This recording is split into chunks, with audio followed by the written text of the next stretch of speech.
we'll cut our sheet of plywood at 112 centimeters.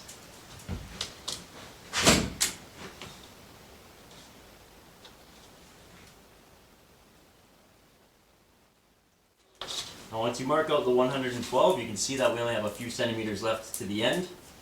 So we'll just measure that, and we have 8 centimeters left.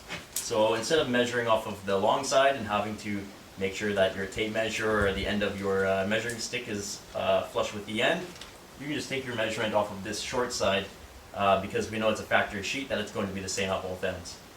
Another thing to remember is before cutting your sheet, you want to make sure that your floor area is perfectly nice and clean.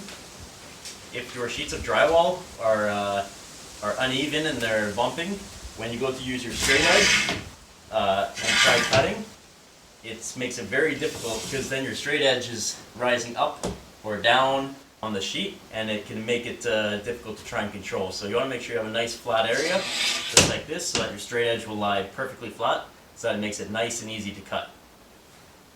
So we'll measure our other end.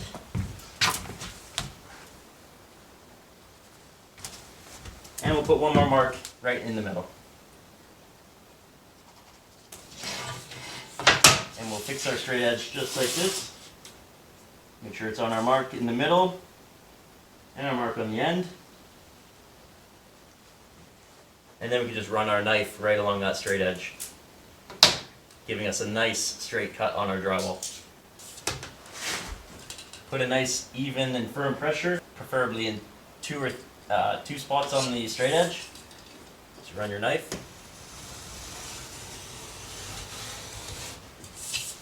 Right along the edge. Remember, you don't have to press super hard. The drywall, after you make scribe a line, you can just maybe scribe one more with your knife along with your straight edge. If you feel that it's not cutting in deep enough, and if you're finding that when you go to break the piece, that it's not really breaking that clean, then you just run your knife along it just a second time, pressing a little more firmly.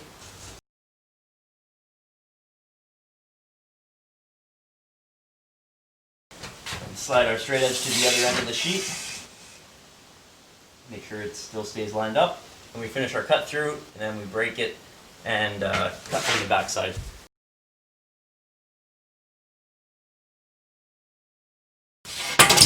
So now that we have it cut, down the sheet, and you just break it. It actually makes it easier to just flip the sheet over and with the paper side facing up, and then cut through the paper from the other side.